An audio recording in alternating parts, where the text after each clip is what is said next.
నమస్కారం. ధర్మక్షేత్రం కార్యక్రమానికి స్వాగతం. ఆలయాలు వస్త్రధారణ ప్రత్యేక చర్చా కార్యక్రమానికి స్వాగతం.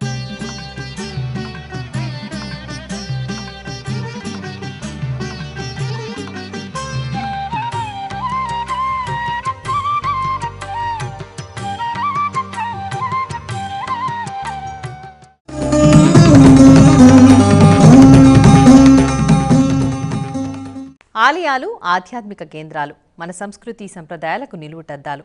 అలాంటి ఆలయాల్లో వాటి ప్రవేశానికి సంబంధించి ఎన్నో నియమ నిబంధనలున్నాయి. అయితే ఎన్ని నియమాలు నిబంధనలు ఉన్నప్పటికీ వాటి అమలు మాత్రం సరిగా జరగడం లేదు. తాజాగా కేరళలోని పద్మనాభస్వామి ఆలయాల్లో నియమాలకు సంబంధించిన సడలింపు మహిళలకు అభ్యంతరకరంగా ఉన్న నేపథ్యంలో భక్తి టీవీ ఒక ప్రత్యేక చర్చను చేపట్టింది. ఆ చర్చలో పాల్గొనేందుకు కొంతమంది ప్రముఖులు మన స్టూడియోకి విచ్చేశారు. ముందుగా వారిని పరిచయం చేసుకుందాం. పి రామాదేవి గారు, ప్రముఖ ఆధ్యాత్మికవేత్త. నమస్కారం అండి. నమస్తే. డాక్టర్ అన్నదానం సుబ్రహ్మణ్యం గారు, స్ఫూర్తి పత్రిక సంపాదకులు. నమస్కారం అండి. నమస్కారం. సి రఘుపతి గారు, దేవాదాయ శాఖ అదనపు కమిషనర్, రిటైర్డ్. నమస్కారం అండి. నమస్కారం అండి. కేవి రమణమూర్తి గారు, ప్రముఖ ఆధ్యాత్మికవేత్త, న్యాయవాది. నమస్కారం అండి. రామాదేవి గారు, ముందుగా మీరు చెప్పండి, అసలు ఆలయాలకి సంబంధించి అలా వస్త్రధారణ విషయంలో ప్రత్యేకమైన నియమ నిబంధనలు అవసరం అంటారా? ఉండాలి. ఎందుకు అంటే అసభ్యకరమైన డ్రెస్సులు వేసుకొని వస్తున్నారు. వచ్చే మగవాళ్ళకి భగవంతుడి మీద కంటే ఆ డ్రెస్ వేసుకొచ్చిన వాళ్ళ మీదనే దృష్టి ఉంటుంది, మనసు చంచలం అవుతుంది. కాకుంటే మన హిందూ సాంప్రదాయం ఏంటి అంటే చీర కట్టుకి మన సాంప్రదాయానికి పెట్టింది పేరు. విదేశీయులు కూడా మన సాంప్రదాయాన్ని ఇష్టపడుతూ ఉంటారు.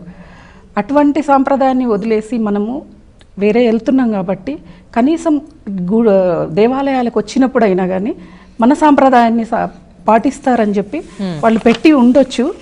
కాకుంటే కొంత సడలింపు అయితే ఇవ్వాలి.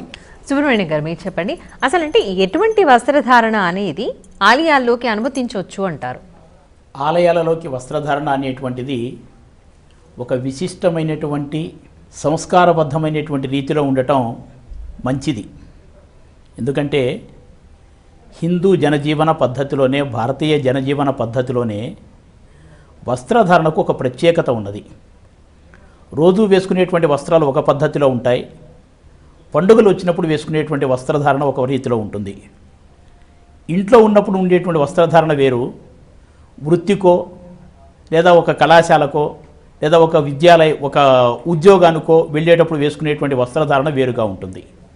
కాబట్టి ఏంటంటే చేస్తున్నటువంటి పని ఏ నిమిత్తంగా వ్యక్తి వ్యవహరిస్తున్నాడు అనేటువంటి దాన్ని బట్టి వస్త్రధారణ అనేటువంటిది జీవన రీతి, ఇది జీవన శైలి, ఆ విధంగా ఉండాలి.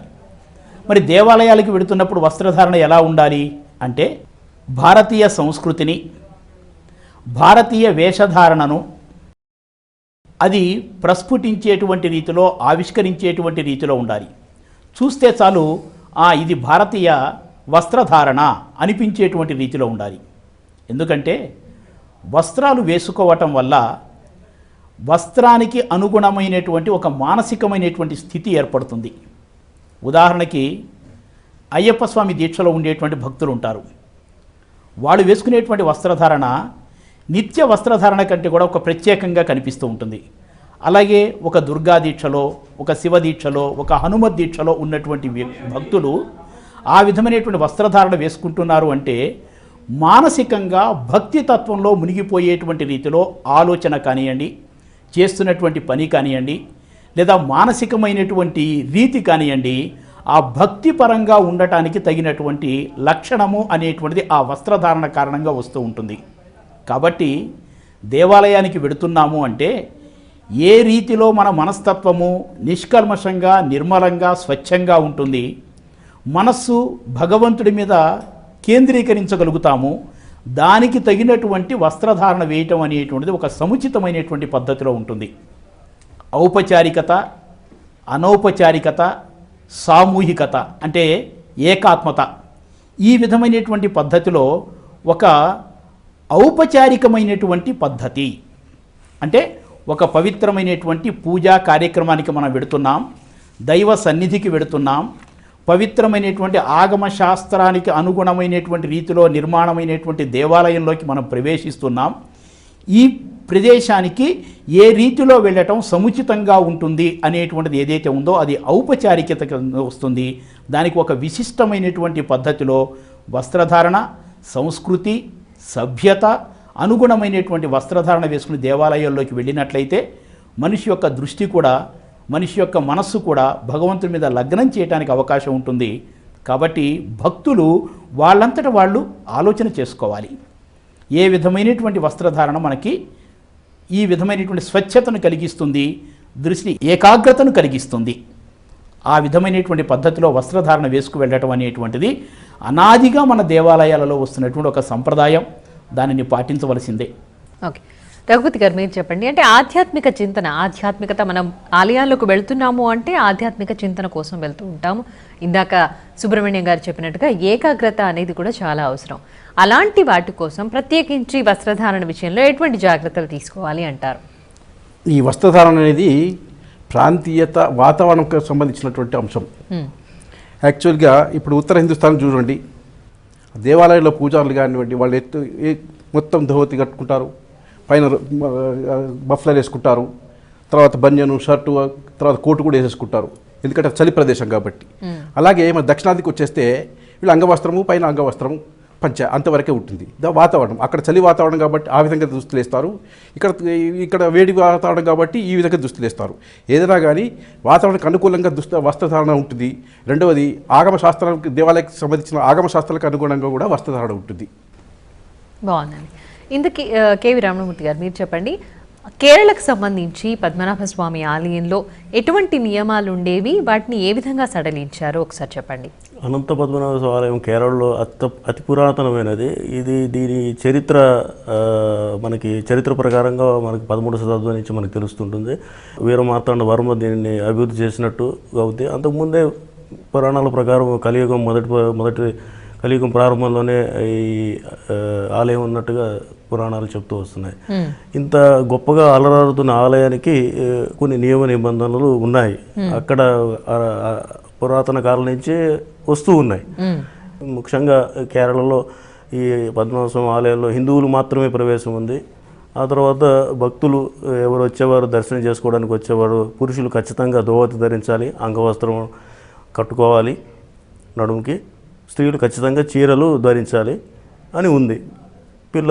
ఆడపిల్లలు మటుకు గౌన్లు కానీ, ఆ తర్వాత పరికిడీలు కానీ కట్టుకోవాల్సిన నిబంధన ఉంది. ఖచ్చితంగా వాళ్ళ దానిలో ఏమున్నదంటే salwar sets and modern dresses not allowed అని ఉంది. అంటే సల్వార్ కమీజ్ వస్త్రాలు కానీ, ఆ తర్వాత ఆధునిక దుస్తులు కానీ వేసుకోకూడదని ఉంది. ఈ నిబంధనని కార్యనిర్వహణాధికారి కొంచెం సడలించి సల్వార్ కమీజ్ వేసుకునే వాళ్ళు కూడా ఆలయ ప్రవేశానికి అంగీకరించారు. దీనికి సంబంధించి ఇద్దరు వ్యక్తులు కేరళ హైకోర్టుని ఆశ్రయించారు. కేరళ హైకోర్టు ద్విసభ్య ధర్మాసనం ఆ కార్యనిర్వహణాధికారికి నిబంధనలు సడలించే అధికారం అతనికి లేదు. నిబంధనలు ఏమన్నా సడలించాలి, ఏదైనా చేయాలి అని అంటే సుప్రీంకోర్టుకి అనుగుణంగా అక్కడ ఆలయాల్లో ఉన్న తంత్రి అంటారు, వారు సూచించిన మేరకే ఉండాలి. కాబట్టి ఈ అనాదిగా వస్తున్న ఆచారాన్ని ఏదైతే ఉందో దాన్ని మార్చకూడదని కేరళ హైకోర్టు ఇటీవల ఇచ్చిన తీర్పు. దీన్ని మహిళా సంఘాలు అభ్యంతరం వ్యక్తం చేస్తున్నాయి. ముందు వీరు చెప్పినట్టు ఆలయానికి కొన్ని నిబంధనలు ఉంటాయి, ప్రాంతానికి బట్టి ఒక నిబంధనలు ఉంటుంది, ఆచారాలు ఉంటాయి, వాటిని పాటిస్తూ పోవటం అన్నది అనాదిగా వస్తున్నది. ఒక్కసారిగా మార్పు రావాలి అని అంటే కూడా కుదరదు. సమాజం వేగంగా మారుతున్నప్పుడు మార్పులు కూడా వేగంగానే మారాలని అనుకోవడం కూడా కష్టమే. ఎందుకంటే మనం సాంప్రదాయం ప్రకారం పాటించేవాళ్ళం కాబట్టి సాంప్రదాయానికి ఇప్పుడు జరుగుతున్న ఆధునికంలో జరుగుతున్న వేగానికి మధ్యస్థంగా ఉండటమే ఉత్తమమైన మార్గం. రామాదేవి గారు మీరు చెప్పండి. అంటే ఇప్పుడు మహిళలకు ఉన్న అభ్యంతరాలు ఏంటి? చీరకట్టు గురించి తెలిసిన మహిళలు అయితే ఎవరు అభ్యంతరం చెప్పరు. కొన్ని సడలించాలి టెంపుల్ వాళ్ళు కూడా. ఒక్క చీర ఒక్కటే అని అంటే పెళ్లి కాని అమ్మాయిలు ఇబ్బంది పడాల్సి వస్తుంది. వాళ్ళు చీరలు కట్టుకోవడం కూడా రాదు ఇప్పుడు పిల్లలకి. ఇక ముందు తరాలు 10-20 years అయితే తర్వాత ఒకప్పుడు చీరలు కట్టేవాళ్ళంట అని అంటారు. కానీ గుళ్ళల్లో ఇట్లాంటి సాంప్రదాయం పెట్టడం వల్ల మన సాంప్రదాయం ఇంకా కొన్ని ఏళ్ళు ముందుకు నడుస్తుంది. అందువల్ల వాళ్ళు పెట్టింది చాలా బాగుంది. మహిళలు అర్థం చేసుకోవాలి, దీన్ని ప్రచారం చేయాలి. ప్రతి గుడికి వెళితే ప్రతి గుడిలో కూడా సంప్రదాయమైన దుస్తులు ధరించాలి అని పెడితే అందరికీ బాగుంటుంది, అందరూ ప్రిపేర్ అయ్యి వస్తారు. ఇప్పుడు కొన్ని గుళ్ళల్లో పెట్టి కొన్ని గుళ్ళల్లో పెట్టకపోతే ఏమవుద్దంటే ఇక్కడ లేదు కదా ఆ టెంపుల్లో కూడా ఉంటుందో లేదో తెలియని పరిస్థితుల్లో నార్త్ ఇండియన్స్ ఉంటారు, సౌత్కి వస్తే వాళ్ళకి తెలియదు వస్త్రధారణ గురించి, అప్పుడు ఇబ్బంది అవుద్ది. అసలు చీరకట్టులో చాలా హెల్త్కు సంబంధించింది ఉంది చీరకట్టులో. ఇప్పుడు అమ్మాయిలు చూస్తున్నాం చూడీదార్లలో కనిపిస్తున్నారు, పెళ్ళిళ్ళప్పుడు చీరలు కడితే వాళ్ళు చేత కావట్లేదు వాళ్ళకి. అందుకే ముందు నుంచి కూడా మనం చీరకట్టు అలవాటు చేయాలి, పిల్లలకి లంగా పరికిణీలు వేయించాలి. సుబ్రహ్మణ్య గారు మీరు చెప్పండి, అంటే మన తెలుగు రాష్ట్రాల్లో చూసుకుంటే కనుక ప్రభుత్వం నుంచి నియమాలు నిబంధనలు అంటూ రాకపోయినప్పటికీ ఆలయాలకు సంబంధించి వీళ్ళకు ఒక నిర్ణయం తీసుకోవడం అనేది సరైనదే అంటారా? నిర్ణయాలు ఎప్పుడూ కూడా వాస్తవ జీవితానికి ప్రకృతితో కూడినటువంటి జీవనానికి అనుగుణంగా ఉండాలి ఎప్పుడు కూడా. అది ప్రభుత్వం తీసుకున్నదా, పూజారులు తీసుకున్నారా, ఎండోమెంట్ ఆఫీసర్ తీసుకున్నారా అనేటువంటిది వేరు. పూర్వకాలము చీరతోనే రావాలి అని చెప్పి అనంత పద్మనాభ స్వామి దేవాలయంలో ఒక నియమం పెట్టారు. అంటే రవాణా సౌకర్యాలు ఇవన్నీ కూడా లేనప్పుడు కేవలము కేరళ ప్రాంతానికి చుట్టుపక్కల ప్రజానీకము లేదా దక్షిణాది రాష్ట్రాల్లో ఉన్నటువంటి భక్తులు మాత్రమే వచ్చి పెడుతూ ఉండేటువంటి వారు. ఇప్పుడు అనేక ప్రయాణ సౌకర్యాలు వచ్చిన తర్వాత ఈ భక్తి తత్వం పెరుగుతున్నటువంటి కారణంగా భక్తులందరికీ కూడా అనేక పుణ్యక్షేత్రాలు దర్శనం చేసుకోవాలనేటువంటి కోరిక కలుగుతుంది. కాబట్టి భారతదేశంలో ఉన్నటువంటి వివిధ ప్రాంతాలు వివిధ రాష్ట్రాలకి సంబంధించినటువంటి భక్తులందరూ కూడా దర్శనానికి పెడుతున్నారు. భారతదేశంలో వస్త్రధారణ అనేటువంటిది ఇందాక రఘుపతి గారు చెప్పినట్టుగా వాతావరణానికి అనుగుణమైనటువంటి వస్త్రధారణ కలిగి ఉండటము అనేటువంటిది అది భారతీయ హిందూ జీవన పద్ధతి యొక్క విశిష్టత అది. కాబట్టి ఈ రోజున అందరూ చీరకట్టుకు రావాలంటే ఉత్తర భారతదేశంలో ఉన్నటువంటి వాళ్ళకి అలవాట్లేదు. కాబట్టి ఎలా ఉండాలి అంటే ఇప్పుడు మీరు చూడండి, పాఠశాలలో ఫ్యాన్సీ డ్రెస్ వేసుకురమ్మంటారు. పిల్లలు ఫ్యాన్సీ డ్రెస్ వేసుకొచ్చినప్పుడు 20-25 రకాల వస్త్రధారణకు సంబంధించినటువంటిది అంతా కూడా మనకి ప్రదర్శనగా కనిపిస్తూ ఉంటుంది. ఇదంతా భారతీయత అండి. కాబట్టి భారతదేశంలో ఏ రాష్ట్ర ప్రజల యొక్క వేషధారణ ఎలా ఉంటుందో ఆ వేషధారణతో కూడినటువంటి ఆ వేషధారణతో ఆలయంలోకి ప్రవేశపెడితే చాలు. అంటే భారతీయ వేషధారణ, భారతీయ వస్త్రధారణ దేవాలయ ప్రవేశానికి అర్హత అనేటువంటిది పెట్టుకున్నప్పుడు ఇలాంటి ఇబ్బందులన్నీ కూడా రావు. ఇప్పుడు ఎక్కడో నాగాలాండ్ ప్రాంతంలో ఉన్నటువంటి భక్తులు ఉంటారు, దర్శనానికి వచ్చారు, ఏం చేస్తారు? వాళ్ళ ప్రాంతము వాళ్ళ జీవన పద్ధతికి అనుగుణమైనటువంటి దుస్తులు ధరిస్తూ ఉంటారు, అదే వేషధారణతో వస్తారు. కాబట్టి భారతీయత ఉట్టిపడాలి, భారతీయ తత్వం ఉండాలి. కాబట్టి ఆ విధమైనటువంటి నియమాలు పెట్టడం అనేటువంటిది సముచితంగా ఉంటుంది. అసభ్యకరమైనటువంటి దుస్తులు ఉన్నప్పుడు దాన్ని నిషేధించండి. ఆధునికమైనటువంటి దుస్తులు ఉండొచ్చు, కానీ పాశ్చాత్యీకరణను ఆవిష్కరించేటువంటి రీతిలో దుస్తులు వేషధారణ అనేటువంటిది ఉండదు. మనది పాశ్చాత్యీకరణ కాదు, ప్రాచీనతతో కూడినటువంటి సంప్రదాయతతో కూడినటువంటి ఆధునికతతో కూడినటువంటి ఒక విశిష్టమైనటువంటి కలబోసినటువంటి సంస్కృతిని ఆవిష్కరింపచేయటం అనేటువంటిది భారతీయతలో ఉంటుంది. ఇప్పుడు ఒక ప్యాంటు వేసుకుని ఒక టీషర్ట్ వేసుకుని దండం పెట్టుకోవడానికి ఒక బాలిక వస్తుంది, ఒక కాలేజీ అమ్మాయి వస్తుంది. భక్తి లేదంటామా? భక్తి ఉంటుంది. కాబట్టి ఏంటంటే ఆ భక్తిలో కూడా ఒక్కసారి మన సంస్కృతిని సాంప్రదాయాన్ని కనుక వాళ్ళకి తెలియచెప్తూ ఉంటే ఏ దుస్తులతో వెడితే దానికి మరింత విశిష్టత కలుగుతుంది అనేటువంటిది మనం తెలియచెప్పవలసినటువంటి అవసరం ఉన్నది. కాబట్టి భారతీయ వేషధారణ దేవాలయ ప్రవేశానికి అర్హత అనేటువంటిది నియమం పెట్టుకున్నప్పుడు భారతదేశం యొక్క ఒక సమగ్రమైనటువంటి సమైక్య స్వరూపాన్ని పుణ్యక్షేత్రాల్లో మనం దర్శించగలుగుతాం, పుణ్యక్షేత్రాల్లో మనం చూడగలుగుతాం. కాబట్టి ఏ ప్రాంతాలలో ఉన్నటువంటి ప్రజల యొక్క వేషధారణ వాళ్ళకి అన్ని దేవాలయాలలో ప్రవేశాన్ని కలిగించేటట్లుగా ఉండాలి. ఇప్పుడు పంజాబీ డ్రెస్ వేసుకొచ్చినటువంటి సోదరి ఉంటుంది, మాతృమూర్తి ఉంటుంది, ఆమెను వెనక్కి పంపించడం అనేటువంటిది ఉచితంగా ఉంటుందా? కాదు. అది వాళ్ళ వేషధారణ, అది వాళ్ళ లక్షణం అది. కాబట్టి వాళ్ళకి అనుమతిని ఇవ్వవలసిందే. అదే ఆంధ్రప్రదేశ్ నుంచి వెళ్ళేటువంటి భక్తురాలు ఉంటుంది, చీర కట్టుకుని పెడుతుంది, వాళ్ళకి అనుమతిని ఇవ్వవలసిందే. ఉద్దేశం ఏంటంటే ఇక్కడ అసభ్యత ఉండద్దు, అశ్లీలం ఉండవద్దు, భారతీయ మహిళకు వేషధారణకు స్వేచ్ఛ ఉంటుంది. కానీ ఈ రెండింటినీ కూడా నియమంగా పెట్టుకుంటూ వాళ్ళ దుస్తులతో వాళ్ళు చక్కగా దేవాలయంలోకి వెళ్ళవచ్చు, భక్తితో భగవంతుడిని పూజించవచ్చు. అలాంటి నియమం పెట్టుకోవటం అనేటువంటిది సముచితంగా ఉంటుంది. బాగుందండి. రఘుపతి గారు మీరు చెప్పండి, తిరుమలకు సంబంధించి ఆర్జిత సేవలు కనుక ఆలోచిస్తే ఆర్జిత సేవలకు సంబంధించి ఒక డ్రెస్ కోడ్ అంటూ ఉంది కదా, సో ఎటువంటి డ్రెస్ కోడ్ని వాళ్ళు ఫాలో అవుతున్నారు? తిరుపతి దేవస్థానంలో ఆర్జిత సేవలు అంటే అర్చన, కళ్యాణము, తర్వాత ఏకాంత సేవ, ఇటువంటి ఆర్జిత సేవలు ఉన్నాయి కదా. అందులో విధిగా ఈ మధ్యకాలంలో హిందూ వస్త్రధారణ అంటే మగవారు ధోవతి కానీ లుంగి కానీ పైన కండువా వేసుకుని రావాలి. ఆడవారైతేమో చీరలు కానీ చూడీదార్ పైజామాలు కానీ వేసుకుని రావచ్చు. ఆ నియమం పెట్టినారు. దానికి కారణం ఏంటంటే ఇదివరకు కొంతమంది జీన్స్ తోటి, టీ షర్ట్స్ తోటి కూడా వచ్చేవాళ్ళు, అభ్యంతరం చెప్పేవాళ్ళు. అటు భక్తులకి తర్వాత ఇబ్బందిగా ఉండేది, ఇటు సిబ్బందికి ఇబ్బందిగా ఉండేది. వాళ్ళు కంట్రోల్ చేయాలంటే ఈ మధ్యకాలంలో అది స్ట్రిక్ట్ చేశారు. తర్వాత ఆర్జిత సేవ టికెట్లలో కూడా వాళ్ళు ప్రింట్ చేసి పంపిస్తున్నారు మొదట్లోనే. తెలుగు రాష్ట్రాల్లో మిగతా దేవాలయాల్లో అటువంటి పద్ధతి ఇంకా అమలు కాలేదు. వారు ఆర్జిత సేవలప్పుడు అయితే ప్యాంట్ షర్ట్లు వేసుకుని కూర్చుంటారు. ఇవి నడుస్తున్నాయి. కానీ ఇతర తెలుగు రాష్ట్రాల్లో ఇతర దేవాలయాలు కూడా అటువంటి పద్ధతి పాటిస్తే చాలా మంచిది. మన హిందూ సాంప్రదాయాన్ని కాపాడిన వాళ్ళం అవుతాము, మన ఆచార వ్యవహారాలని మనం అనుసరించిన వాళ్ళం అవుతాము. రమణమూర్తి గారు మీరు చెప్పండి, అంటే ప్రస్తుతం అమలవుతున్న డ్రెస్ కోడ్ విషయంలో ఏమైనా అభ్యంతరాలు ఉన్నాయి అంటారా? ఇప్పుడు ప్రస్తుతంగా చూసినట్టయితే తెలుగు భారతదేశంలో ఏ గుడిలో అయినా కానీ ఇలాంటి నియమం ఉన్నది అంటే దాన్ని పాటించడానికే భక్తులు ముందుకు వస్తున్నారు. ఆ టైంకి వెళ్ళటానికి ఇబ్బందిగా ఉన్నప్పుడు ఉన్నవాళ్ళే అభ్యంతరం తెలుపుతున్నారు. కానీ లేకపోతే ఈ గుడిలో ఈ నిబంధన ఉంది అని తెలిసిన వాళ్ళు మటుకు ఆ నిబంధన ప్రకారమే వెళ్తున్నారు. అది మటుకు మనం గమనించాల్సిన విషయం. కాబట్టి ఇది ఒక మంచి ముందడుగుగా మనం ఆలోచించాలి. భక్తులు కూడా దేవాలయానికి సహకరించడం కానీ, లేకపోతే దేవాలయం చేసిన నిర్ణయాలకి కట్టుబడి ఉండటం కానీ, లేకపోతే మన సాంప్రదాయం పాటించాలనే ఒక విషయంలో కానీ ముందంజలోనే ఉన్నారు. వాళ్ళు ఆ విధంగా చేయడానికి సిద్ధంగానే ఉన్నారు. మనకు దీనికి కావాల్సింది ప్రచారం కావాలి.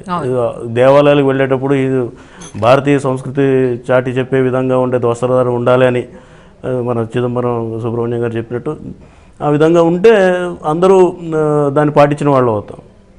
ఓకే, మీరు చెప్పండి రామాదేవి గారు. ఇప్పుడంటే అమ్మాయిలకు సంబంధించి అబ్బాయిలకు సంబంధించి డ్రెస్ కోడ్ అనేది కంపల్సరీ ఉండాలి అంటున్నారు కదా, అంటే మనం ఎక్కువగా ఫోకస్ చేసేది, మనం ఎక్కువగా మాట్లాడేది అమ్మాయిలు మాత్రం ఖచ్చితంగా చీరలో కానీ చుడిదార్లో కానీ రావాలి అని చెప్పేసి, అబ్బాయిల విషయంలో ఎటువంటి డ్రెస్ కోడ్ ఉండాలంటే ప్రతిసారి ధోతి అని లుంగి అని అంతేనా, ఇంకా ఏమైనా ఉంటాయి అంటారా వాటికి సంబంధించి? మగవాళ్ళకి పెద్దగా ఉండవండి. లుంగి ఒక కండువా వేసుకుంటారు. ఆడవాళ్ళకి శరీరం బయటికి కనిపించకుండా ఉండాలి కాబట్టి మహిళలే ఎక్కువ దీని మీద అభ్యంతరాలు తెలుపుతున్నారు కాబట్టి మహిళల మీదనే ఎక్కువ మాట్లాడాల్సి వస్తుంది. మగవాళ్ళకంటే ఏముంటాయండి వాళ్ళ డ్రెస్సెస్. ఇప్పుడు మామూలుగా ఇళ్లలో చూసినా ఆడవాళ్ళకే ఎక్కువ ఉంటాయి, మగవాళ్ళకి చాలా తక్కువ ఉంటాయి. వాళ్ళకి ఎంత చేసినా లుంగి కండువా కాకుంటే బనీన్ వేసుకుంటారు. కొన్ని టెంపుల్స్లో అది కూడా తీసేశారు, బనీన్ కూడా తీసేసి రావాలి అంటే ఏమంటున్నారు అంటే ఖచ్చితంగా అమ్మాయిలు ఆలయ ప్రవేశం చేయాలి అంటే ఏ వస్త్రధారణ వాళ్ళకు కరెక్ట్గా సెట్ అవుతుంది అంటున్నారు? చీరలు, చూడీదార్స్, లెహంగా.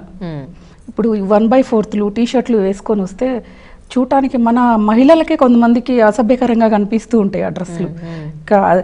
ఆ గుడికి వెళ్ళేదే మగవాళ్ళు కానీ దేవుడి మీద భక్తి చూపించడానికి కానీ పక్కన వచ్చిన వాళ్ళ మీద దృష్టి ఎక్కువ అవుతుంది కదా.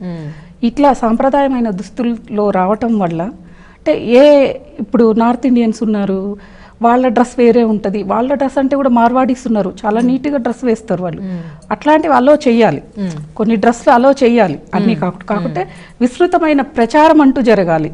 ఈ గుళ్ళల్లో ఇదే వస్త్రధారణ ఉంటుంది. గుళ్ళకి వెళితే అంటే ప్రతి గుళ్ళల్లో ఇదే సాంప్రదాయం వస్తే అక్కడికి వెళ్ళి ఇబ్బంది పడే పరిస్థితి ఉండదు. మగవాళ్ళకైనా ఆడవాళ్ళకైనా ముందే ప్రిపేర్. ఇప్పుడు తిరుమలకి వెళ్తాము, ఖచ్చితంగా పంచాకండువ ఉండాలి, పెట్టుకునే వెళ్తాము. అలా అన్ని గుళ్ళల్లో కూడా వస్తే బాగుంటుంది. బాగుంది, చక్కగా చెప్పారు. సుబ్రహ్మణ్య గారు మీరు చెప్పండి, శ్రీశైలం కానీ లేకపోతే విజయవాడ కానీ సింహాచలంలో కానీ ఈ డ్రెస్ కోడ్ అనేది అక్కడున్న సిబ్బందికి వారికి మాత్రమే పరిమితమై ఉంది. దీనివల్ల ఏమైనా ప్రయోజనం ఉంది అంటారా? సిబ్బందికి డ్రెస్ కోడ్ ఉండటం అనేటువంటిది ఒక విధంగా మంచిదే. ఎందుకంటే ఈ రోజున మనం చూస్తున్నాం దేవాలయ ప్రాంగణాలలో రకరకాల మతాలకు సంబంధించినటువంటి ప్రచారాలు కూడా, వివిధ మతాలకు సంబంధించినటువంటి ప్రచారాలు కూడా జరుగుతూ ఉన్నాయి. సాధారణంగా ఏ పుణ్యక్షేత్రానికి, ఏ హిందూ ధార్మిక సంబంధించినటువంటి విషయాల దగ్గర హిందూ ధార్మిక భావన కలిగినటువంటి వాళ్ళు ఉండటం అనేటువంటిదే శ్రేయస్కరము, అది క్షేమకరము కూడా. కాబట్టి ఈ వేషధారణ అనేటువంటిది అంతటా కూడా మనమంతా ఒక వ్యవస్థకు సంబంధించినటువంటి పనిని మనం చేస్తున్నాము, ఆ వ్యవస్థ యొక్క గొప్పదనాన్ని చెప్పవలసినటువంటి బాధ్యత మన మీద ఉన్నది, ఆ వ్యవస్థను సంరక్షించవలసినటువంటి బాధ్యత మన మీద ఉన్నది అనేటువంటి ఒక భావన ఆ నిర్వాహకులలో తీసుకురావటం కోసం అని చెప్పి ఆ డ్రెస్ కోడ్ అనేటువంటిది, వేషధారణ ఉద్యోగస్తులకు ఉండటం అనేటువంటిది ఒక విధమైనటువంటి పద్ధతే. ఎందుకంటే ఎలాగైతే భక్తులకు మీరు నియమాలు పెట్టాలి అనుకుంటున్నారో అలాగే నిర్వాహకులకు సంబంధించినటువంటిది ఒక నియమం. ఎందుకంటే వస్త్రధారణ ఏం చేస్తుందంటే మానసికత మీద దాని యొక్క ప్రభావం ఎక్కువ ఉంటుంది. మీరు చూడండి, ఒక సైనికుడు సివిల్ డ్రెస్లో ఉన్నప్పుడు అతని యొక్క మనస్తత్వం ఒక విధంగా ఉంటుంది. అవే సైనిక దుస్తులు ధరించి తుపాకీ పట్టుకుని సరిహద్దుల్లో ఉన్నప్పుడు అతనిలో ఉండేటువంటి పౌరుషం వేరు, శౌర్యం వేరు, సాహసం వేరుగా ఉంటుంది. కాబట్టి ఒక మనిషి యొక్క మనస్తత్వం మీద వేసుకున్నటువంటి వేషధారణ చాలా ప్రభావాన్ని చూపిస్తుంది అనేటువంటిది మానసిక శాస్త్రం చెప్పేటువంటి ఒక లక్షణం అది. కాబట్టి దేవాలయాల్లోకి వెడుతున్నాము అంటే ఎటువంటి వేషాన్ని ధరించి ఉన్నట్లయితే భక్తి అనేటువంటిది పెరుగుతుంది, ఆ భక్తిలో మనం లీనమవుతాము అనేటువంటిది ఆలోచించుకుని దానికి తగినటువంటి వేషాన్ని వేసుకుని వెళ్ళటం అనేటువంటి భక్తుల యొక్క లక్షణం. అలాగే నిర్వాహకులు కూడా ఎలాంటి వేషధారణలో ఉంటే వచ్చేటువంటి వాళ్ళకి ఒక భక్తి వాతావరణాన్ని మనం నిర్మాణం చేయగలుగుతాము అనేటువంటిది కూడా వాళ్ళ మీద ఉంటుంది. కాబట్టి దానికి సంబంధించినటువంటి వేషధారణ నిర్వాహకులు కలిగి ఉండటం అనేటువంటిది కూడా ఒక విధమైనటువంటి పద్ధతి. ఏది ఏమైనప్పటికీ కూడా నియమములు అనేటువంటివి మనిషిని ఒక సరి అయినటువంటి మార్గంలో నడిపించడం కోసం మాత్రమే అది. అందువల్ల నియమాలు ఏర్పాటు చేయటం మంచిదే. ఒక గురుద్వారాకి వెడతాము, నియమాలు ఉంటాయి. ఒక దేవాలయానికి వెడుతూ ఉంటాము, కొన్ని నియమాలు పెడతారు. ఆ నియమాలకు ఎంతగా మనం పాటించడానికి ప్రయత్నం చేయగలిగితే అంతగా పాటించడం. అలాగే ఇందాక మీరు అన్నారు పురుషులకు నియమాలు లేవా అని. పురుషులకు కూడా నియమాలు ఉండాలి.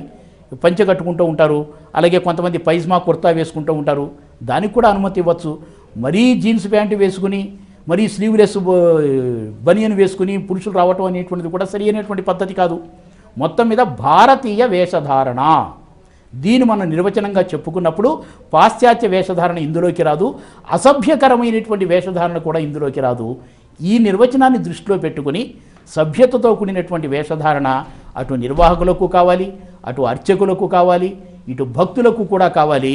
వెరసి ఒక నియమాలతో కూడినటువంటి ఒక పవిత్రమైనటువంటి వాతావరణాన్ని దేవాలయ ప్రాంగణంలో నిర్మాణం చేయడానికి అవకాశం ఉంటుంది.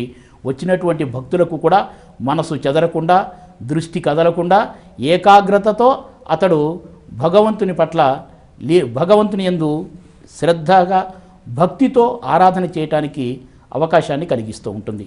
రఘుపతి గారు, మీరు చెప్పండి, ఇప్పుడు ఇవన్నీ చాలా బాగున్నాయి. అంటే ఒకవేళ కనుక పేదవాళ్ళ దగ్గర కుర్తాలు, పైజామాలని కానీ, ధోవతి అని కానీ అలాంటివి లేని సందర్భంలో వాళ్ళు మరి దైవ దర్శనానికి నోచుకోనట్టేనా? ఎలా అర్థం చేసుకోవాలి దీన్ని అంటారు? లేదంటే ప్రతి భారతీయుడికి తనదైన శైలి లోపల వస్త్రధారణ ఉంటుంది. వారి శక్తి అనుసారం రోజువారీ దినవారీ ఎట్లా దుస్తులు వేసుకుంటారు, ఆ దుస్తులతో వస్తారు. వారికి ఎట్లాగూ దోతులు కడతారు, లేకపోతే లాల్చీ పైజామాలు వేసుకుంటారు. వీళ్ళు స్త్రీలు అయితే చీరలు కట్టుకుంటారు, లేకపోతే చుడిదార్ పైజామాలు వేసుకుంటారు. దానికి పేదవారు అని చెప్పేసి వాడికి వస్త్రధారణ లేదని చెప్పేసి అనడం చాలా పొరపాటు. వాడి వస్త్రధారణ లోపల వాడు వస్తాడు, దైవ దర్శనం చేసుకుంటాడు, ఎటువంటి ఇబ్బందులు ఉండవు వాళ్ళకి. అయ్యా నువ్వు ఈ వస్త్రాలు వేసావు కాబట్టి నీకు ప్రవేశం లేదు, లేకపోతే దేవుడు దర్శనం చేసుకోలేదని చెప్పడానికి కూడా వీలు లేదు. వాళ్ళకి దర్శనం కల్పిస్తారు, వాళ్ళ వస్త్రధారణ వారికి ఉంటుంది. ఎలాంటి సందర్భంలో అలాంటి పరిస్థితి అయితే రాదు, అది రాదు, అసలుకి అటువంటిది జరగదు కూడా. రమణమూర్తి గారు, ఆలయాల్లో ఈ డ్రెస్ కోడ్ పెట్టడం అనేది ఎంతవరకు సమంజసం అంటారు? ప్రతి ఆలయానికి నిబంధనల ప్రకారము వస్త్రధారణ అనేది ఒక నిబంధనగా అనాది కాలంగా వస్తూనే ఉంది. దేవాలయాల్లో అది అందరూ పాటిస్తూ దేవాలయాల్లో యాజమాన్యాలు కానీ లేకపోతే కార్యనిర్వహణాధికారి కానీ వీటిని ఖచ్చితంగా అమలు చేయాలనే ఉద్దేశంలోనే పెడుతున్నారు కూడా. ఎందుకంటే భక్తులు కూడా సాంప్రదాయ రీతిలో గుడికి రావాలని, సాంప్రదాయ ప్రకారం గుడికి వస్తే దానివల్ల కలిగే జ్ఞానం కానీ, దానివల్ల కలిగే ఒక ఆత్మశాంతి కానీ, ఏదైతే శాంతి అయితే మనం అనుకుంటామో అది మనకు చేకూరుతుందని అనుకుంటాం. సో ఇవన్నీ కావాలి అని అనుకున్నప్పుడు మనం ఆధ్యాత్మిక వైపు మనం ప్రయాణించాలనుకున్నప్పుడు ఈ వస్త్రధారణ అనేది కూడా ఒక సూచనగా మనం ఒక కొలమానంగా పెట్టుకోవాలి. అట్నే మా వ్యక్తులు వయసు రీత్యా పొందుతున్న వివేచనాన్ని బట్టి కూడా మనం ఈ వస్త్రధారణ విషయంలో మనం జరుగుతున్న మార్పుల్ని మనం గమనించవచ్చు. చిన్నపిల్లవాడు ఒక రకమైన వస్త్రధారణలో ఉంటాడు, మధ్య వయస్కుడు ఒక వస్త్రధారణలో ఉంటారు, ముదిమి వయసుకు వచ్చినప్పుడు ఒక వస్త్రధారణలో ఉంటారు. ఇవన్నీ ఏంటంటే వయసుకు తగ్గ సౌలభ్యాన్ని చేకూర్చడానికి వస్త్రధారణ మన భారతదేశంలో ఉంది. ఆ తర్వాత వస్త్రాలంకరణ కూడా అట్లానే ఉంది కూడా మనకి. సో అలానే దేవాలయాలకు వెళ్ళేటప్పుడు కూడా ప్రత్యేకమైన వస్త్రాలంకరణ, వస్త్రధారణ మనం అది ఒక అలవాటుగా చేసుకోవాలి. కాబట్టి ఈ నిబంధనలు ఏవైతే పెట్టారో ఆ నిబంధనల్ని మనం తప్పక పాటించాల్సిన అవసరం ఉంది. ఆ తర్వాత వీటిని మనం పాటించడం వల్లనే మన సాంప్రదాయాల్ని మనం కాపాడుతున్నామని కూడా మనకు ఒక విషయంగా తెలుస్తుంది. ఆలయాలు చెప్పండి, ఇప్పుడు అంటే డ్రెస్ కోడ్ విషయంలో ఆలయాల సిబ్బంది కానీ లేకపోతే ఆలయాల్లో వాళ్ళు కానీ ఎటువంటి ఇబ్బందులు ఎదుర్కొంటున్నారు అంటారు? వాళ్ళు ప్రిపేర్ అవ్వకుండా వస్తారు భక్తులు. వచ్చినప్పుడు వాళ్ళు మేము ఖచ్చితంగా గుళ్ళోకి వెళ్ళాలి అంటారు. వీళ్ళేమో మీ వస్త్రధారణ సరిగా లేదు అంటారు. ఇప్పుడు ప్రతి గుళ్ళో కూడా గుడికి సంబంధించిన ఏ వస్త్రధారణ అయితే వేసుకొని వెళ్ళాలో అటువంటి షాపులు కూడా పెడుతున్నారు గుళ్ళోని పక్కకి తీసుకొని అప్పటికప్పుడు ప్రిపేర్ అయ్యి వెళ్ళాల్సి వస్తుంది. అందుకే విస్తృతమైన ప్రచారం ఉంటే ఇటువంటి ఇబ్బంది కలగదు. టెంపుల్స్లోకి వెళ్ళాలి అంటే ఇలాంటి వస్త్రధారణే ఉంటుంది అని తెలిస్తే ప్రతి మనిషికి ఇటువంటి ఇబ్బంది రాదు. గుళ్ళో ఉన్న సిబ్బందికి చాలా ఇబ్బందికరంగానే ఉంటుంది, వాళ్ళకి పంపించాలని ఉంటుంది. కాకుంటే వస్త్రధారణ విషయం కోర్టు నుంచి తీర్పు వచ్చింది కాబట్టి వాళ్ళకి ఆ నియమాన్ని పాటించాలి కాబట్టి చాలా ఇబ్బందికరమైన పరిస్థితి వాళ్ళది. కాకుంటే భక్తులు ఆలయ సిబ్బందిని వాళ్ళని కొంచెం వాళ్ళకున్న రూల్స్ని కొంచెం గమనించి అర్థం చేసుకొని అదే వస్త్రధారణతో వెళ్తే ఎటువంటి ఇబ్బంది లేకుండా మనం వెళ్ళేదే భగవంతుడి దగ్గరికి దర్శనం కోసం వెళ్తాం. మనం గొడవ పెట్టుకోవటానికో లేకపోతే డ్రెస్ దగ్గర మనము డిసప్పాయింట్ అవ్వకుండా వాళ్ళని ఇబ్బంది పెట్టకుండా, వాళ్ళు వాంటెల్లి అయితే మనల్ని వెనక్కి పంపించాలని అనుకోరు కదా సిబ్బంది. వస్త్రధారణ విషయం ఒక్కటి కొంచెం గమనిస్తే భక్తులు కూడా బాగుంటుందని నా ఉద్దేశం. సుబ్రహ్మణ్యం గారు మీరు చెప్పండి, మరి ఈ డ్రెస్ కోడ్ విషయంలో వస్త్రధారణ విషయంలో ఇంతగా చర్యలు తీసుకోవాలి అనుకుని ఇంత పకడ్బందీగా వాళ్ళు ఆలోచిస్తున్నప్పుడు విఐపి దర్శనాల విషయంలో ఎందుకండి అలా ఆలోచించట్లేదు అంటారు? చట్టాన్ని అమలు చేయటంలో ఒక విధమైనటువంటి వివక్షత కనిపిస్తూ ఉన్నది మీరు వేసినటువంటి ప్రశ్నకు అనుగుణంగా. భగవంతుడి సన్నిధికి వెళ్ళేటువంటి భక్తుల్లో విఐపీలు సాధారణ భక్తులు అందరూ సమానమే. కాబట్టి సాధారణ భక్తులకు ఒక నియమమును విఐపీలకు మరొక నియమము అనేటువంటిది కాదు. కాబట్టి విఐపీలు కూడా ఆ నియమాన్ని పాటించవలసిందే. పాటించలేదు అంటే నియమాన్ని ఉల్లంఘించారు అని అటువంటి అర్థం. అసలు ఈ నియమ పాలన కూడా ఎలా ఉండాలి అంటే చట్టం చేసి నియమాన్ని పాటింపచేయటం అనేటువంటిది ఎంతవరకు సాధ్యమవుతుంది? ఇది చట్టం చేయటంతోనే నియమపాలన అనేటువంటి జరగదు. మనకి భారతదేశ జీవన విధానంలో ఒక సాంస్కృతికమైనటువంటి వారసత్వం ఉన్నది. ఇంట్లో ఉన్నటువంటి తల్లి, తండ్రి, తాత, నానమ్మ, అమ్మమ్మ వీళ్ళందరూ కూడా పిల్లలు ఎలాంటి వస్త్రధారణ చేయాలి, దేవాలయానికి వెళ్ళేటప్పుడు ఎలా వెళ్ళాలి, ఒక పండగలు వచ్చినప్పుడు ఎలా వేషధారణ ఎలా ఉండాలి, అలాగే ఇంటిని అలంకరించుకోవడం ఎలా ఉండాలి, ఇదంతా కూడా వారసత్వంగా పూర్వీకుల నుంచి సంక్రమిస్తున్నటువంటి ఒక సాంస్కృతిక లక్షణాలు ఇవన్నీ కూడా. ఈ విధమైనటువంటి సాంస్కృతిక వారసత్వం అందించేటువంటి ఆ జీవన విలువలు అందించేటువంటి తగ్గిపోయేసరికి ఇలాంటి వికృతులన్నీ కూడా చోటు చేసుకుంటున్నాయి, ఇలాంటి లోపాలన్నీ కూడా చోటు చేసుకుంటున్నాయి. కాబట్టి ఏం చేస్తున్నాము, ఈ లోపాలను పూరించడం కోసం అని చెప్పి చట్టం చేసేటువంటి ప్రయత్నం చేస్తున్నాం. చట్టం చేసినంత మాత్రాన్ని ఇది అమలు కాదు, దీన్ని అమలుపరచగలిగేటువంటి మనస్తత్వాన్ని నిర్మాణం చేయాలి. కాబట్టి ఏం చేయాలంటే ఇల్లు ఒక సంస్కార కేంద్రం కావాలి, ఇల్లు ఒక సాంస్కృతిక కేంద్రం కావాలి, ఇల్లు ఒక జీవన విలువలతో కూడినటువంటి కేంద్రం కావాలి. ఇంటి దగ్గర నుంచే తల్లి, తండ్రి ఈ విధమైనటువంటి విలువలను చెప్తూ వాళ్ళు దాన్ని పాటిస్తూ తమ పిల్లల చేత పాటింపచేసేటువంటి ప్రయత్నం చేస్తూ ఉండాలి. ఆ మధ్య ఒక కళాశాలకి ముఖ్య అతిథిగా ఒక కార్యక్రమానికి వెళ్ళారు. వచ్చినటువంటి ఆడపిల్లలందరూ కూడా చీర కట్టుకుని వచ్చారు. ఎవరు చెప్పారు వాళ్ళకి చెప్పండి? ఇది భారతీయ వేషధారణ అనేటువంటి వాళ్ళకి అంతరాంతరాల్లో తెలుసు. కానీ ఆధునికమైనటువంటి జీవన వాతావరణం అలా ఉండేసరికి వాళ్ళందరూ కూడా ఆ విధమైనటువంటి వేషధారణతోనే అలవాటు పడుతున్నారు. కాబట్టి ఒక దేవాలయానికి వెళ్ళేటప్పుడైనా, ఒక పండుగలు జరుపుకునేటప్పుడైనా, ఒక పర్వదినాలు జరుపుకునేటప్పుడైనా ఇళ్లల్లోంచి ఆ విధమైనటువంటి సంస్కారవంతమైనటువంటి విషయాలు తెలియచెప్తూ ఉండాలి. సంస్కారవంతమైనటువంటి వేషధారణ ఈ ప్రాచీనమైనటువంటి సంప్రదాయబద్ధమైనటువంటిది అనంత మాత్రాన ఇది ఎందుకు పనికిరానిది అని మాత్రం అనుకోకూడదండి. ఎందుకంటే కెమికల్ దుస్తులు ధరించినప్పుడు వ్యక్తుల యొక్క మనస్తత్వం ఒక విధంగా ఉంటుంది. నేత వస్త్రములు ధరించినప్పుడు వ్యక్తుల యొక్క మనస్తత్వం ఒక విధంగా ఉంటుంది. పట్టు వస్త్రాలు ధరించినప్పుడు వ్యక్తుల యొక్క మనస్తత్వం ఒక విధంగా ఉంటుంది. తడి దుస్తులు ధరించినప్పుడు వ్యక్తుల యొక్క మనస్తత్వం ఒక విధంగా ఉంటుంది. కొన్ని పనులు చేసేటప్పుడు, కొన్ని భక్తి కార్యక్రమాలు చేసేటప్పుడు తడి బట్టలతో కూర్చోకూడదు అని చెప్పి ఒక నియమం ఉంటుంది. ఎందుకంటే ఆ మనస్తత్వం ఆ విధంగా మారిపోయేటువంటి అవకాశం ఉంటుంది. మీరు మానసిక శాస్త్రాన్ని అధ్యయనం చేయండి. మానసిక శాస్త్రవేత్తలను ప్రశ్నిస్తే ఏ వేషధారణలో మనిషి యొక్క స్వభావం ఎలా మారుతుంది, ఏ రంగు దుస్తులలో మనుషుల యొక్క స్వభావాలు ఎలా మారతాయి అనేటువంటిది మానసిక శాస్త్రం పూర్తిగా తెలియజెప్తూ ఉంటుంది మనకి. కాబట్టి ఈ నియమాలన్నింటినీ కూడా పాటించటంలో, చట్టాన్ని అమలు చేయటంలో వ్యక్తుల దగ్గర నుంచి, కుటుంబం దగ్గర నుంచి ఈ సంస్కారాన్ని అందించేటువంటి ప్రయత్నం చేసినప్పుడు ఇంత గందరగోళం అనేటువంటిది చోటు చేసుకోదు. విఐపీలైనా సరే, వివిఐపీలైనా సరే, సామాన్య భక్తులైనా సరే దేవుడి ముందు ఒకే విధమైనటువంటి నియమాన్ని పాటించాలి. అందులో ఏ విధమైనటువంటి వివక్ష చూపించడం అనేటువంటిది అది ధర్మం కాదు, న్యాయం కాదు, చట్టసమ్మతం కూడా కాదు. రఘుపతి గారు మీరు చెప్పండి, భగవంతుడికి భక్తుడికి మధ్య దూరం తగ్గాలి అంటే ఈ డ్రెస్ కోడ్ విషయంలో కానీ, ఇంకా ఎటువంటి నియమ నిబంధనల విషయంలో కానీ సడలింపు అనేది అవసరం అంటారా? అసలు ఇవన్నీ ఉండాలి అంటారా? సడలింపు, డ్రెస్ కోడ్ విషయంలో సడలింపు భగవంతుడికి భక్తుడికి మధ్యలో దానికి సంబంధం లేదండి. ఇప్పుడే సుబ్రహ్మణ్యం గారు చెప్పారు, వస్త్రధారణ వేషధారణ బట్టిచేసి అతని మానసిక ప్రవృత్తి ఉంటుంది. దేవాలయానికి వెళుతున్నప్పుడు అతను భక్తి ప్రవృత్తులతోటి తనకు ప్రశాంతత వాతావరణం కల్పించడానికి ఎదురు చూస్తుంటాడు. ఆ ప్రశాంత వాతావరణం అనుగుణంగా అతను డ్రెస్ వేసుకోవాలి. ఇంకోటి, మన పురాణ ఇతిహాసాల్లో మనం చూస్తే మునులు ఎట్లా ఉంటారో మనకు తెలిసిపోతుంది. ఒక కమండలము, తర్వాత ఒక గడ్డలు పెంచుకోవడము, అదంతా ఉంటుంది. అట్లాగే దేవతలు ఎలా ఉంటారు, రాక్షసులు ఎలా ఉంటారు అని చెప్పేసి మనకు పురాణ ఇతిహాసాలు పట్టి చూస్తుంటే అతను ఇమీడియట్గా గుర్తుపడతారు. చిన్నపిల్లలు కూడా చదివిన వారైనా గుర్తుపడతారు. అట్లాగే మన భారతీయ సంస్కృతి లోపల ఈ డ్రెస్ విషయం లోపల చాలా అవినాభావ సంబంధం ఉంటుంది అని చెప్పేసి నేను చెప్తున్నాను. అలాగే ఇప్పుడు ఏవైనా సంప్రదాయాలు, మనం ఆలయాలు అంటేనే సంప్రదాయాలకు నెలవులుగా భావిస్తూ ఉంటాం కదా, ఇలాంటి ఆలయాల్లో ఇలాంటి నియమ నిబంధనలు అనేవి ఆ సంప్రదాయాలకు మేలు చేస్తున్నాయి అంటారా? వాటికి అనుగుణంగా ఉన్నాయి అంటారా? లేకపోతే వేరేలాగా ఉన్నాయి అనుకోవచ్చా? ఎలా అర్థం చేసుకోవాలి అంటారు రమణమూర్తి గారు? దేవాలయాలు పెట్టే నిబంధనలు ఇప్పుడు సాంప్రదాయానికి అనుగుణంగానే ఉన్నాయి. సాంప్రదాయానికి విరుద్ధంగా కానీ, లేకపోతే సాంప్రదాయానికి దూరంగా కానీ, లేకపోతే బలవంతంగా రుద్దుతున్నట్టు కానీ లేదు.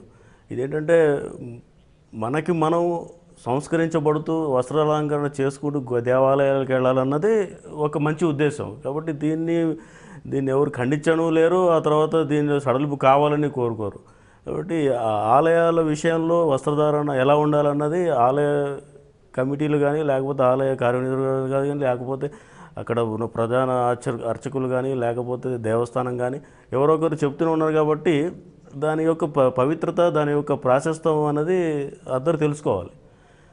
దేవాలయాలకు వచ్చాము మేము, వస్త్ర ధారణ దేవాలయానికి ప్రవేశానికి అనుగుణంగా లేదు అనుకున్నప్పుడు దేవాలయం వాళ్ళే భక్తుల కోసం దేవాలయ ప్రాంగణంలోనో లేకపోతే మరో చోటనో నిర్దేశించిన ప్రాంతంలోనో అలాంటి వస్త్రధారణకు కావాల్సిన వస్త్రాలని అమ్మటం కానీ, లేకపోతే ఇవ్వటం కానీ, లేకపోతే వాటి మార్చుకోవడానికి కానీ గదులు కానీ అలాంటివి మటుకు ఏర్పాటు చేయాల్సిన అవసరం ఉంది. అంతేగాని వస్త్రధారణ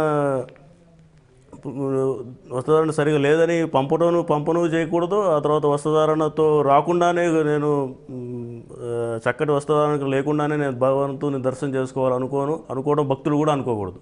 ఇరువైపుల నుంచి కొంచెం సమన్వయం అనేది ఉండాలి, వాళ్ళు అర్థం చేసుకోవాలి ఇరువురు కూడా. అవును, బాగుందండి. రమాదేవి గారు మీరు చెప్పండి, అంటే ఇంకా ఎటువంటి సంప్రదాయాలు ఉన్నాయి మన ఆలయాల్లో అంటారు? వస్త్రధారణతో పాటుగా ఇంకా ఎటువంటి నియమ నిబంధనలు ఉన్నాయండి. నేను ఒక గుళ్ళో చూశాను, వస్త్రధారణే కాదు, ఆడవాళ్ళు జుట్టు విరబూసుకొని వెళ్తారు కదా, వాళ్ళు అక్కడ ఒప్పుకోరు. జడలు వేసుకొని జడలు కూడా వదిలేరు, ఇలా పైకి కడతారు. కట్టాలి, స్టిక్కర్ పెట్టుకోకూడదు. వాళ్ళు అక్కడ అన్ని ఇస్తారు, ఇలా వాళ్ళే చేసి రెడీ గుళ్ళోకి పంపిస్తారు అనమాట. అంటే అది అమ్మవారి టెంపుల్ అనమాట. ఆ టెంపుల్లో అమ్మవారి దగ్గరికి ఈ వికృతమైన చేష్టలతో వెళ్ళకూడదు, విరబూసుకుని మరీ వెళ్ళకూడదు. అని చెప్పి ఆ పద్ధతి కూడా నచ్చిందండి నాకు. ఎక్కడండి, ఏ ఆలయం అది? అది కర్నూలు జిల్లా నంద్యాలలో జగజ్జన్ని టెంపుల్ అని ఉంది. అది ప్రపంచంలో 2 దేవాలయాలు ఉన్నది. జగజ్జనని మాత ఆలయం. రెండవది నంద్యాలలో ఉంది అనమాట. అది ఈ మధ్య కొత్తగా పెట్టారు. మేము టెంపుల్ కట్టినప్పటి నుంచి వెళ్తున్నాము. కాకుంటే మొన్న రీసెంట్గా వెళ్ళినప్పుడు ఆ కొత్త సాంప్రదాయాన్ని వాళ్ళు తీసుకొచ్చారు. అంటే జడలు వేసుకోవటము ఇది కూడా మన సాంప్రదాయంలో ఒకటి కదా. ఇప్పుడు వాళ్ళకి అది లేకుండా పోయింది. అది కూడా తెలియాలి పిల్లలకి. కాస్త విసుక్కుంటారు పిల్లలు, అది ఏంటిది ఫ్యాషన్గా మేము రెడీ అయ్యి వచ్చాము అని చెప్పాను. అట్లా కొత్త కూడా చూసాము, అవి కూడా బాగానే ఉన్నాయి. కాకుంటే కొంత అలవాటు పడాలి, జనాలు అలవాటు పడే వరకు కాస్త విసుక్కుంటారు. ఇది బాగలేదు ఏంటి అని చెప్పి చూసాము అక్కడ. చిన్న ఏజ్ వాళ్ళు పిల్లలు విసుక్కోవటం, అది మేమైతే రెడీ అయ్యి వెళ్ళాము అలాగని. బాగుంది అది కూడా. ఇంకొకటి కొన్ని మతస్థులు, మామూలుగా సిక్కు మతస్థులు ఉన్నారు, వాళ్ళ సిక్కు ఆలయాలకు వెళ్తే వాళ్ళు ముసుగులు వేసుకొని వెళ్తారు. ప్రతి ఒక్కరు అంటే వాళ్ళ సాంప్రదాయాన్ని వాళ్ళు మర్చిపోలేదు. అంటే వాళ్ళ సిక్ సాంప్రదాయాన్ని వాళ్ళు మర్చిపోలేదు. వాళ్ళు అలా వేసుకొని వెళ్తారు. మనం వెళ్ళినా కానీ వాళ్ళు కనీసం ఖర్చీపున్న తల మీద వేసుకొని వెళ్ళండి అనే చెప్తారు. అంటే దాని అర్థం మనము భగవంతుని పాదాలు ముట్టుకున్నప్పుడు మన వెంట్రుకు కూడా భగవంతుడికి తగిలితే అరిష్టం అన్న ఆలోచనలో ఉన్నారు. కాబట్టి మనది కూడా అదే సాంప్రదాయం. ఇంటికి అల్లుడు వచ్చాడంటే అత్త కొంగు మొత్తం కప్పుకొని వచ్చి అల్లుని పలకరించేది. ఇప్పుడు అన్నీ అయిపోయే, అత్తలు కూడా స్లీవ్లెస్ వేసుకొని వచ్చి పలకరించి అల్లుడు గారు అనే సాంప్రదాయం వచ్చింది. ఇవన్నీ ఇంట్లో నుండి సార్ అన్నట్లు ఇంట్లో మొదలు కావాలి ఫస్ట్ సాంప్రదాయం అనేది, సంస్కారం అనేది. ఒకటి సార్ అన్నట్టు కెమికల్ దుస్తులు కరెక్ట్. మన భారతీయ దుస్తులు ఒకప్పుడు కూరగాయల రసాలతోని పళ్ళ రసాలతోని కలర్స్ చేసేవాళ్ళు. ఇప్పుడు కూడా కలంకారీ అనే వస్తుంది, దానిలో వేసే కలర్స్ న్యాచురల్స్, కూరగాయలతోని పళ్ళ రసాలతోని చేస్తారు. అవి ఏమవుతాయంటే మనం కట్టుకున్నప్పుడు మన శరీరానికి అంటుకొని మన హెల్త్కి మంచిది, అన్ని రకాలు కూడా మనకు మంచిదని వాళ్ళు పెట్టింది అది. అవన్నీ వదిలేసి కెమికల్ దుస్తులు ధరించటము, జుట్లు అంటే ఫారిన్లో జుట్లు ఇరబోసుకునేది మనం నేర్చుకున్నాం, మన సాంప్రదాయాన్ని వదిలేసాము, వాళ్ళ దాన్ని మనం ఫాలో అవుతున్నాము. చాలా దురదృష్టకరమైన పరిస్థితి అది. ఒక ముస్లింని చూడండి, మసీదుకి వెళ్తే వైట్ అండ్ వైట్ క్యాప్ పెట్టుకునే వెళ్తాడు, వేరే దుస్తుల్లో రారు. ఒక్క మన దేవాలయాలకు మాత్రమే, మన హిందూ సంప్రదాయ దేవాలయాల్లోనే ఇటువంటిది ఉంది. తీసుకొచ్చారు. కాకుంటే ప్రాంతీయ పరంగా కొన్ని వస్త్రధారణ ఉంది మనకి. ఆ వస్త్రధారణకి కొంచెం సడలింపు ఇవ్వాలి. ఇచ్చి గుళ్ళకి అందరినీ అలో చేస్తే భక్తులు సంతోషపడతారు, ఆలయ సిబ్బందికి ఇబ్బంది ఉండదు. వచ్చిన భక్తులు కూడా అర్థం చేసుకోవాలి ఆలయ సిబ్బంది. చెప్పండి సుబ్రహ్మణ్యం గారు. మరి అంటే ఇప్పుడు ఒక సంప్రదాయం గురించి చెప్పారంటే, ఒక దగ్గర ఇప్పుడు కర్నూలు జిల్లాలోని జగజ్జనని ఆలయంలో అలాంటి సంప్రదాయం ఉంది అని చెప్పేసి, ఒక్కొక్క ఆలయానికి సంబంధించి ఒక్కొక్క రకంగా సంప్రదాయాలు నియమాలు ఉన్నాయి అంటారా? ఎలా ఉన్నాయి అంటారు? ఆ విధంగా చూసినప్పుడు భారతదేశంలో ఇంత వైవిధ్యంతో కూడినటువంటి దేవాలయ ప్రవేశ నియమాలు వస్త్రధారణలో ఎక్కడా కూడా మనకు కనిపించవు. ఎక్కడో ప్రధానంగా ఉన్నటువంటి కొన్ని ప్రముఖమైన దేవాలయాల్లో ఈ నియమాలు ఉన్నాయి తప్ప మిగిలినటువంటి అన్ని చోట్ల కూడా భక్తులు తమ ఐచ్ఛికంగానే వాళ్ళ ఇష్టానుసారంగానే వెడుతూ ఉంటారు, దర్శనం చేసుకుంటూ వస్తారు, పూజాది కార్యక్రమాలు అన్నింటినీ కూడా నిర్వహించుకుంటూ ఉంటారు. దాంట్లో ఏ విధమైనటువంటి ఇబ్బందులు కూడా భక్తులు పడుతున్నారని చెప్పి నేను అనుకోవటం లేదు. అయితే ఏంటంటే నియమాలు పెట్టుకోవటంలో కూడా మా ఉద్దేశ్యము నియమాన్ని బట్టి మనిషి యొక్క మనస్సుని నిర్మలం చేసుకోవటానికి అవకాశం ఉంటుంది. ఇప్పుడు స్నానం చేసి గుడికి వెళ్ళాలి అని ఒక నియమం పెట్టారు. ఎందుకు? స్నానం చేయకుండా ఉన్నప్పుడు మనిషి యొక్క మనస్తత్వము, శరీరము ఒక విధమైనటువంటి పద్ధతిలో ఉంటే, స్నానం చేసిన తర్వాత అతని యొక్క మానసికమైనటువంటి స్థితిలో ఒక విధమైనటువంటి మార్పు కనిపిస్తుంది. అంతఃశుచి ఉండాలి, బాహ్య శుచి ఉండాలి. కాబట్టి దేవాలయ ప్రవేశంలో నియమాలు పెట్టారు అంటే వస్త్రధారణతో పాటుగా ఇంకా అనేకమైనటువంటి నియమాలు ఉన్నాయి. ఆ నియమాలను పాటించుకుంటూ రావటం వల్ల మనిషి యొక్క మనస్సుని నిర్మలం చేసుకోవటం, ఆత్మశుద్ధి చేసుకోవడం, ఆత్మశుద్ధి కోసమని చెప్పి ఆచారాలు, ఆత్మశుద్ధి కోసమని చెప్పి నియమాలు, మనశుద్ధి కోసమని చెప్పి ఈ విధమైనటువంటి ఏర్పాట్లు, వీటినన్నిటినీ కూడా మనిషిని ఒక మంచిగా ఆలోచన ఒక మనిషి ఒక మంచి ఆలోచన చేయాలి, సదాలోచన పరుడు కావాలి, సత్ ఆలోచన, ఆ సదాలోచన పరుడు కావాలి, సదాచార పరాయణుడు కావాలి, మంచిని ఆచరించేటువంటి వాడుగా తయారు కావాలి. దానికి కేంద్రం ఏంటంటే దేవాలయం ఒక భక్తి కేంద్రం, దేవాలయం ఒక సంస్కార కేంద్రం, దేవాలయం ఒక మానవీయ విలువలతో కూడినటువంటి కేంద్రం. దానికోసమని చెప్పి భక్తుడు ఆ విధంగా వచ్చి ఈ విలువలను సంపాదించుకుని వెళ్ళాలి. భక్తిని సంపాదించుకోవాలి, సంస్కారాన్ని సంపాదించుకోవాలి, సమాజానికి దేశానికి మంచి చేయాలి అనేటువంటి భావనను పెంపొందించుకోవాలి, తాను మంచిగా తయారు కావాలి, తన చుట్టూ ఉన్నటువంటి సమాజాన్ని మంచిగా తయారు చేసేటువంటి ప్రయత్నానికి ఆయన కావాలి. అందుకోసం ఏ నియమాలు పాటిస్తే మంచి జరుగుతుందో, ఇవన్నీ ఆచరణాత్మకమవుతాయో అలాంటి నియమాలను మనం ప్రవేశపెట్టుకోవాలి. బాగుందండి. మీరు చెప్పండి రఘుపతి గారు, అంటే భక్తుడి యొక్క అంతిమ లక్ష్యం ఏంటి అంటే భగవంతుడిని దర్శించుకోవడం. మరి వీటన్నిటినీ దాటుకుంటూ భగవంతుడి దగ్గర దాకా వెళ్ళే, అంటే ఆ దర్శనానికి వెళ్ళేంతలోపు ఇవన్నీ కూడా డిస్టర్బ్ చేస్తూ ఉంటాయి అంటారా? ఆ భక్తి, ఆ ఏకాగ్రత అవన్నీ కూడా కంటిన్యూ అవుతాయి? తప్పకుండానండి. మానవుడు పరిపరి విధాలు ఆలోచిస్తుంటాడు, అతను చుట్టుపక్కల వాతావరణాన్ని కూడా గమనిస్తుంటాడు. ఇప్పుడు అసభ్యకరమైనటువంటి అశ్లీలమైనటువంటి దుస్తులు ఇస్తే అతను చూపంతా భగవంతు మీద కాదు, ఆ అశ్లీలత, ఆ అసభ్యకరమైన దృష్టిల మీద పడుతుంటుంది, వారి మనుషుల మీద పడుతుంటుంది. అటువంటి మనసు ఏకాగ్రత కూడా దెబ్బతింటుంది. అటువంటి వ్యవహారం లేకుండా మనసు చక్కగా దేవస్థానాలకు దేవుడి దర్శనం చేయాలంటే చక్కటి వాతావరణంలో సుబ్రహ్మణ్యం గారు చెప్పినట్టు చక్కగా మన హిందూ సాంప్రదాయానికి, మన ఆచారం వ్యవహారాలకి, దేవాలయ ఆగమ శాస్త్రంకి అనుగుణంగా అతను వస్త్రధారణ వేసుకొని, వేషధారణ వేసుకొని వెళ్తే చాలా ఉత్తమము. అతను అప్పుడు భగవంతుడికి, ఆ భక్తుడు దగ్గరగా అవుతాడు. రమణమూర్తి గారు, మీరు చెప్పండి. అంటే ఇప్పుడు మనం ఏవైతే ఈ నియమాలని, నిబంధనల్ని మనం ఏర్పాటు చేసుకున్నామో వాటన్నిటినీ పాటిస్తూ భగవంతుడిని దర్శించుకోవడం అనేది మనకు చాలా శుభకరము, ఇదే కరెక్ట్ అని అంటారా మీరు? దేవాలయానికి వెళ్ళటమే ఒక చక్కని అనుభూతి అండి. భక్తుడు భగవంతుని కొలవటానికి, లేదా భగవంతుని రూపు చూడడానికి, లేదా భగవంతుని ధ్యానించుకోవడానికి, లేదా భగవంతుని పట్ల తన యొక్క ఇది చూపించడానికి వెళ్తాడు. ఈ సందర్భంలో ఆ అనుభూతి అనేది కొనసాగుతూనే ఉండాలి. భక్తుడు అన్నవాడు తాను మంచి వస్త్రధారణతో వెళ్ళాలని, ఇప్పుడు అదే కేరళ రాష్ట్రంలో ఇప్పుడు మూలికా వస్త్రాలు వచ్చాయి, హెర్బల్ డ్రెస్సెస్.